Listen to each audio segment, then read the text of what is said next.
Jesus followers ಕುಟುಂಬದವರೆಲ್ಲರಿಗೂ ಶುಭವಾಗಲಿ. ಪ್ರಸ್ತುತ ನಡೆಯುತ್ತಿರುವ ಇಸ್ರೇಲ್ ಮತ್ತು ಇರಾನ್ ನಡುವಿನ ಉದ್ವಿಗ್ನತೆಗಳು ಈ ಪ್ರಪಂಚವನ್ನು ಅಂತ್ಯಕಾಲದ ಕಡೆಗೆ ನಡೆಸುತ್ತಿದ್ದಾವೆಯೇ? ಈ ವಿಷಯವನ್ನು ಅರ್ಥ ಮಾಡಿಕೊಳ್ಳಲು ಈ ವಿಡಿಯೋವನ್ನು ಸಂಪೂರ್ಣವಾಗಿ ನೋಡಿ. ಒಂದು ಕಡೆ ಅಮೆರಿಕಾದಲ್ಲಿ ಸೈನ್ಯವನ್ನು ಸಿದ್ಧಪಡಿಸಲು ಅವರು ಬೈಬಲ್ ಅನ್ನು ಬಳಸಿಕೊಳ್ತಿದ್ದಾರೆ. ಅಂದರೆ ಅರ್ಮಗೆದೋನ್ ಯುದ್ಧ, ಯೇಸುಕ್ರಿಸ್ತನ ಎರಡನೇ ಬರುವಿಕೆ ಮತ್ತು ಯೆಶಾಯನ ವಿಶೇಷ ಪ್ರವಚನಗಳನ್ನು ಬಳಸಿಕೊಂಡು ಸೈನಿಕರನ್ನು ಪ್ರೇರೇಪಿಸುತ್ತಿದ್ದಾರೆ, ಅಂದರೆ ಮೋಟಿವೇಟ್ ಮಾಡ್ತಾ ಇದ್ದಾರೆ. ಇನ್ನೊಂದು ಕಡೆ ಇಸ್ರೇಲ್ ಪ್ರಧಾನಿ ಬೆಂಜಮಿನ್ ನೆತಾನ್ಯಾಹು ಕೂಡ ಈ ಯುದ್ಧವನ್ನು ಪವಿತ್ರ ಯುದ್ಧ, ಅಂದರೆ ಹೋಲಿ ವಾರ್ ಎಂದು, ವಿಮೋಚನಾ ಯುದ್ಧ ಅಂದರೆ ವಾರ್ ಆಫ್ ರಿಡಂಪ್ಷನ್ ಎಂದು ಕರೀತಾ ಇದ್ದಾರೆ. ಮೆಸ್ಸಾಯ ಬರಲಿದ್ದಾರೆ, ಮೆಸ್ಸಾಯನ ಬರುವಿಕೆಗೆ ಸಂಬಂಧಿಸಿದ ಘಟನೆಗಳು ನಡೆಯುತ್ತಿವೆ ಎಂದು ಅವರು ಹೇಳಿಕೆ ನೀಡುತ್ತಿರುವುದರ ಅರ್ಥವೇನು? ಅದೇ ರೀತಿ ಇರಾನ್ನಲ್ಲಿಯೂ ಶಿಯಾ ಮುಸ್ಲಿಮರು ಕೂಡ ಯೇಸುಕ್ರಿಸ್ತನು ಬೇಗನೆ ಬರ್ತಾರೆ ಮತ್ತು ಈ ಯುದ್ಧವು ಪವಿತ್ರ ಯುದ್ಧ ಎಂದು ಹೇಳಿಕೆಗಳನ್ನು ನೀಡುತ್ತಿದ್ದಾರೆ. ಹಾಗೆಯೇ ಮೂರನೇ ಮಂದಿರವನ್ನು ಅಂದರೆ ಥರ್ಡ್ ಟೆಂಪಲ್ ಕಟ್ಟುವ ಸಂಸ್ಥೆಗಳು ಕೂಡ ಕೆಲವು ಪ್ರೇರಣೆಗಳು ನೀಡುತ್ತಿವೆ. ಇವೆಲ್ಲವನ್ನು ನೋಡುತ್ತಿದ್ದರೆ ಏನು ಅನಿಸುತ್ತದೆ? ಯುದ್ಧವು ಶಾಂತಿಗಾಗಿ ನಡೆಯಬೇಕು, ಆದರೆ ಇಲ್ಲಿ ನಂಬಿಕೆಗಳ ಮೇಲೆ ನಡೆಯುತ್ತಿದೆ. ಅಂದರೆ ಇಸ್ಲಾಂ, ಜೂದಾಯಿಸಂ ಮತ್ತು ಕ್ರೈಸ್ತ ಧರ್ಮಗಳ ನಡುವೆ ಈ ವಿಷಯ ನಲುಗುತ್ತಿದೆ. ಪ್ರಸ್ತುತ ಯುದ್ಧವನ್ನು ಅರ್ಮಗೆದೋನ್ ಅಥವಾ ಮೆಸ್ಸಾಯನ ಬರುವಿಕೆಯೊಂದಿಗೆ ಜೋಡಿಸಲಾಗಿದೆ. ಕ್ಷಿಪಣಿಗಳ ಹಬ್ಬರದೊಂದಿಗೆ ನಡೆಯುತ್ತಿರುವ ಈ ಯುದ್ಧದಲ್ಲಿ ಪ್ರವಚನಗಳ ಕ್ಷಿಪಣಿಗಳು ಕೂಡ ಮೊಳಗುತ್ತಿವೆ. ಇಸ್ರಾಯೇಲ್, ಅಮೆರಿಕ ಮತ್ತು ಇರಾನ್ ನಡುವೆ ನಡೆಯುತ್ತಿರುವುದು ಪವಿತ್ರ ಯುದ್ಧವೇ ಅಥವಾ ಪಕ್ಕಾ ರಾಜಕೀಯ ತಂತ್ರವೇ? ಮೊದಲು ಇಸ್ರೇಲ್ ಪ್ರಧಾನಿ ಮೆಸ್ಸಾಯನ ಬಗ್ಗೆ ಘೋಷಿಸಿದ ವಿಷಯವನ್ನು ನೋಡೋಣ. ನೆತಾನ್ಯಾಹು ಮಾತನಾಡುತ್ತಾ, ನಾವು ಮೆಸ್ಸಾಯನ ಪುನರಾಗಮನದ ಕಡೆಗೆ ತಲುಪುತ್ತಿದ್ದೇವೆ, ಆದರೆ ಇದು ಮುಂದಿನ ಗುರುವಾರ ಸಂಭವಿಸುವುದಿಲ್ಲ ಎಂದಿದ್ದಾರೆ. ಇದರ ಮೂಲಕ ಅವರು ಯುದ್ಧವನ್ನು ಮೆಸ್ಸಾಯನ ಕಾಲಾನುಕ್ರಮದಲ್ಲಿ ನೋಡುತ್ತಾ ಇದು ತಕ್ಷಣವೇ ನಡೆಯುವ ಘಟನೆಯಲ್ಲ ಎಂದು ತೋರಿಸ್ತಾ ಇದ್ದಾರೆ. ಅವರು ವಾರ್ ಆಫ್ ರಿಡಂಪ್ಷನ್ ಅಂದರೆ ವಿಮೋಚನಾ ಯುದ್ಧ ಎಂಬ ಪದವನ್ನು ಬಳಸಿದ್ದಾರೆ. ಈ ಸೈನಿಕ ಕ್ರಮಕ್ಕೆ ಅಧಿಕೃತವಾಗಿ ವಿಮೋಚನಾ ಯುದ್ಧ ಎಂಬ ಹೆಸರಿರುತ್ತದೆ ಎಂದು ಅವರು ಸ್ಪಷ್ಟಪಡಿಸಿದ್ದಾರೆ. ಈ ವಿಷಯಗಳನ್ನು ಕೇಳಿದಾಗ ಅನೇಕರು ಇದನ್ನು ತಪ್ಪಾಗಿ ಅರ್ಥೈಸಿಕೊಂಡಿರಬಹುದು. ವಿಮೋಚನೆ, ರಿಡಂಪ್ಷನ್ ಎಂಬುದು ಈಗಾಗಲೇ ಕ್ರಿಸ್ತನಲ್ಲಿ ಸಂಭವಿಸಿದೆ. ಯೇಸುವೇ ನಿಜವಾದ ಮೆಸ್ಸಾಯ, ಮತ್ತೆ ಇನ್ನೊಬ್ಬ ಮೆಸ್ಸಾಯ ಬರಬೇಕಾದ ಅಗತ್ಯವಿಲ್ಲ. ಯೂದರು ಮತ್ತು ಮುಸ್ಲಿಮರು ನಂಬುವುದು ಅಂತ್ಯಕಾಲದ ಕ್ರಿಸ್ತ ವಿರೋಧಿಗಾಗಿ ಎಂಬ ಆಧ್ಯಾತ್ಮಿಕ ವಿಷಯ ನಮಗೆ ತಿಳಿದಿದೆ. ಈ ವಿಷಯದಲ್ಲಿ ನಮಗೆ ಸ್ಪಷ್ಟತೆ ಇದೆ ಎಂದು ನಾನು ಭಾವಿಸ್ತೇನೆ. ಆದರೆ ಮತ್ತೆ ಯಾವುದೋ ಆಕರ್ಷಣೆಗಳು ನಮ್ಮನ್ನು ಬೆನ್ನಟ್ಟುತ್ತಿವೆ. ವಿಶ್ವ ಕ್ರೈಸ್ತ ಸಂಸ್ಥೆಗಳು ನೀಡಿದ ಹೇಳಿಕೆಗಳೇನು? ಅವರು ಈ ಪವಿತ್ರ ಯುದ್ಧ ಮತ್ತು ಮೆಸ್ಸಾಯನ ಬರುವಿಕೆಯ ಬಗ್ಗೆ ಹೇಗೆ ಸ್ಪಂದಿಸಿದ್ದಾರೆ? ಇದನ್ನು ತಿಳಿಯುವ ಮೊದಲು ಇದರ ಇಂದಿನ ರಾಜಕೀಯ ವಿಷಯಗಳನ್ನು ನಾವು ಅರ್ಥ ಮಾಡಿಕೊಳ್ಳಬೇಕು. ಮಾರ್ಚ್ 7, 2026 ಬೆಂಜಮಿನ್ ನೆತಾನ್ಯಾಹು ನೀಡಿದ ಪ್ರಕಟಣೆ ಇದು ವಿಮೋಚನಾ ಯುದ್ಧ. ಈ ಯುದ್ಧದಲ್ಲಿ ನಾವು ಒಟ್ಟಾಗಿ ಶತ್ರುಗಳನ್ನು ಹಂತ ಹಂತವಾಗಿ ಹಿಮ್ಮಟ್ಟಿಸುತ್ತೇವೆ. ಅಂದರೆ ಯುದ್ಧವು ತಕ್ಷಣವೇ ಮುಗಿಯುವಂಥದ್ದಲ್ಲ. ಅವರು ಆಪರೇಷನ್ ರೋರಿಂಗ್ ಲಯನ್ ಮೂಲಕ ದೀರ್ಘಕಾಲದ ಯುದ್ಧಕ್ಕೆ ಜನರನ್ನು ಸಿದ್ಧಪಡಿಸಲು ಬಳಸುತ್ತಿದ್ದಾರೆ. ಮೆಸ್ಸಾಯ ಬರುವವರೆಗೂ ನಾವು ಹೋರಾಡಬೇಕಾಗುತ್ತದೆ ಎಂಬ ವಿಷಯವನ್ನು ಅವರು ಸ್ಪಷ್ಟಪಡಿಸಿದ್ದಾರೆ. ಇದನ್ನು ಧಾರ್ಮಿಕ ಯೂದರನ್ನು ಮತ್ತು ಕ್ರಿಶ್ಚಿಯನ್ ಜಿಯೋರಿಸ್ಟ್ಗಳನ್ನು ಆಕರ್ಷಿಸಲು ಬಳಸಿಕೊಳ್ಳಲಾಗ್ತಿದೆ. ಈ ಸೈನಿಕ ಹೋರಾಟವನ್ನು ಬೈಬಲ್ ಪ್ರವಚನವಾಗಿ ಚಿತ್ರಿಸುತ್ತಾ ಇಸ್ರೇಲ್ನ ಮತಾಂಧ ವರ್ಗಗಳು ಮತ್ತು ಮೂರನೇ ದೇವಾಲಯದ ಚಳುವಳಿಯ ಬೆಂಬಲವನ್ನು ಪಡೆಯಲು ಪ್ರಯತ್ನಿಸುತ್ತಿದ್ದಾರೆ. ಅಕ್ಟೋಬರ್ 2023 ಹಮಾಸ್ ವಿರುದ್ಧದ ಯುದ್ಧದ ಸಮಯದಲ್ಲಿಯೂ ಅವರು ಇದನ್ನು ಬೆಳಕಿನ ಮಕ್ಕಳಿಗೂ ಮತ್ತು ಕತ್ತಲೆಯ ಮಕ್ಕಳಿಗೂ ನಡುವಿನ ಯುದ್ಧ ಎಂದು ಕರೆದಿದ್ದರು. ಇಂತಹ ಯುದ್ಧಗಳು ದೀರ್ಘಕಾಲ ನಡೆದಾಗ ಅವರು ಇಂತಹ ಧಾರ್ಮಿಕ ಲೇಪಿತ ಹೇಳಿಕೆಗಳನ್ನು ನೀಡ್ತಾರೆ. ಅಮೆರಿಕದ ಮಿಲಿಟರಿ ಬ್ರೀಫಿಂಗ್ಗಳಲ್ಲಿಯೂ ಕೆಲವು ಘಟನೆಗಳು ನಡೆದಿವೆ. ಸೈನಿಕರಿಗೆ ಧೈರ್ಯ ತುಂಬಲು ಬೈಬಲ್ ವಾಕ್ಯಗಳನ್ನು ಬಳಸಲಾಗ್ತಿದೆ. ಇದನ್ನು ಗಮನಿಸಿದ ಕೆಲವು ಯೂದರು, ಮುಸ್ಲಿಮರು ಮತ್ತು ಕ್ರೈಸ್ತರು ಕೂಡ ದೂರು ನೀಡಿದ್ದಾರೆ. Military religious freedom foundation MRFF ಪ್ರಕಾರ ಸುಮಾರು 30 ಸೈನ್ಯದ ನೆಲೆಗಳಲ್ಲಿಯೂ 200ಕ್ಕೂ ಹೆಚ್ಚು ಸೈನಿಕರು ಈ ಬಗ್ಗೆ ದೂರು ನೀಡಿದ್ದಾರೆ. ಅಂದರೆ ಯುದ್ಧವನ್ನು ಯೇಸುಕ್ರಿಸ್ತನ ಎರಡನೇ ಬರುವಿಕೆಗೆ ಸಂಬಂಧಿಸಿದ ಯುದ್ಧವೆಂದು ಚಿತ್ರಿಸಿ ಸೈನಿಕರನ್ನು ಪ್ರೇರೇಪಿಸಲಾಗ್ತಿದೆ.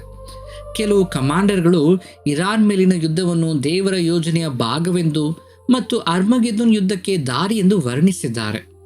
ಒಬ್ಬ ಕಮಾಂಡರ್ ಅಂತೂ ಡೊನಾಲ್ಡ್ ಟ್ರಂಪ್ ಅವರನ್ನು ಯೇಸು ಕ್ರಿಸ್ತನು ಅಭಿಷೇಕಿಸಿದ್ದಾರೆ ಎಂಬ ಅರ್ಥದಲ್ಲಿ ಮಾತಾಡಿದ್ದಾರೆ ಎಂದು ಉಲ್ಲೇಖಿಸಲಾಗಿದೆ.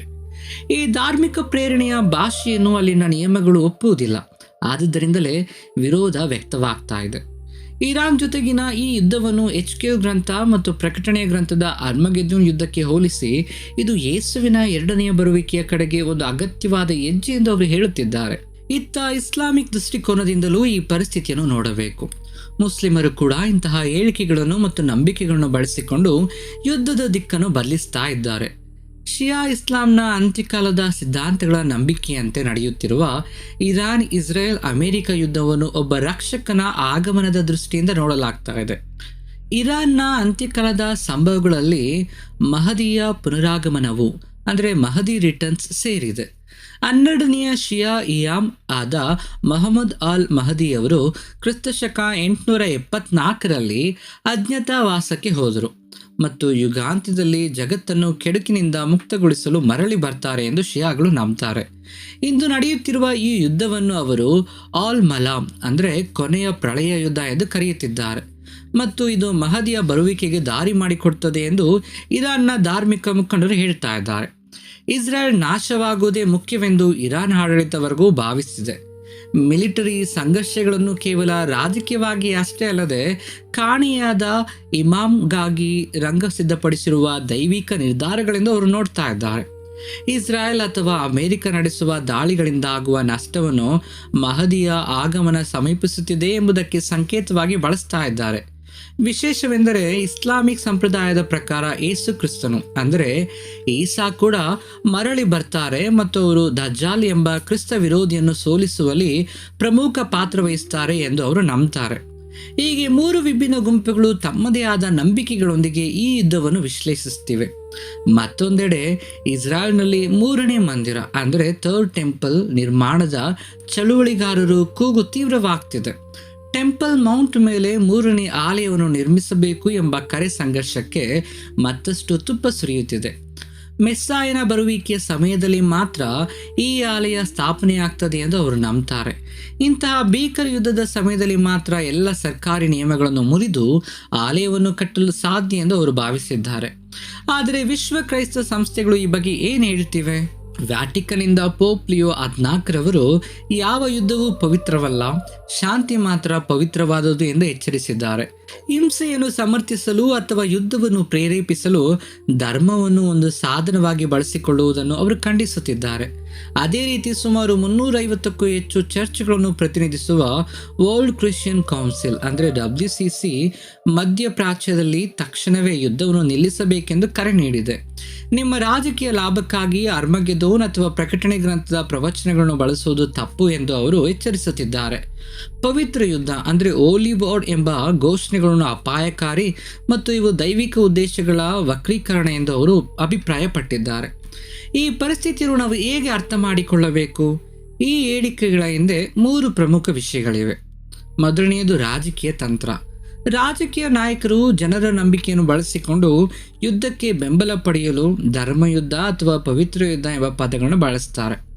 ಎರಡನೆಯದು ಧಾರ್ಮಿಕ ಸಂಸ್ಥೆಗಳ ಎಚ್ಚರಿಕೆ. ಪ್ರಮುಖ ಸಂಸ್ಥೆಗಳು ರಾಜಕೀಯ ಪ್ರಯೋಜನಕ್ಕಾಗಿ ಪವಿತ್ರ ಗ್ರಂಥಗಳನ್ನು ಬಳಸಬಾರದು ಎಂದು ಎಚ್ಚರಿಸುತ್ತಿವೆ. ಮೂರನೆಯದು ಗೊಂದಲ ಸ್ಥಿತಿ. ಆಧ್ಯಾತ್ಮಿಕ ವಿಮೋಚನೆಗೆ ಸಂಬಂಧಿಸಿದ ವಿಷಯಗಳನ್ನು ಇಂದಿನ ರಾಜಕೀಯ ಹೋರಾಟಗಳಿಗೆ ಜೋಡಿಸುವುದು ಅಪಾಯಕಾರಿ. ಇದು ಅಂತಾರಾಷ್ಟ್ರೀಯ ಅಶಾಂತಿಗೆ ಕಾರಣವಾಗಬಹುದು. ನಾವು ಗಮನಿಸಬೇಕಾದ ಪ್ರಮುಖ ಆಧ್ಯಾತ್ಮಿಕ ಅಂಶಗಳೆಂದರೆ ಪ್ರವಚನಗಳ ದುರ್ವಿನಿಯೋಗ ಆಗುತ್ತಿದೆ. ದೈವಿಕ ಉದ್ದೇಶಗಳನ್ನು ತಮ್ಮ ಸೈನಿಕ ಕ್ರಮಗಳಿಗೆ ಸಮರ್ಥನೆಯಾಗಿ ಬಳಸಿಕೊಳ್ಳಲಾಗ್ತಿದೆ.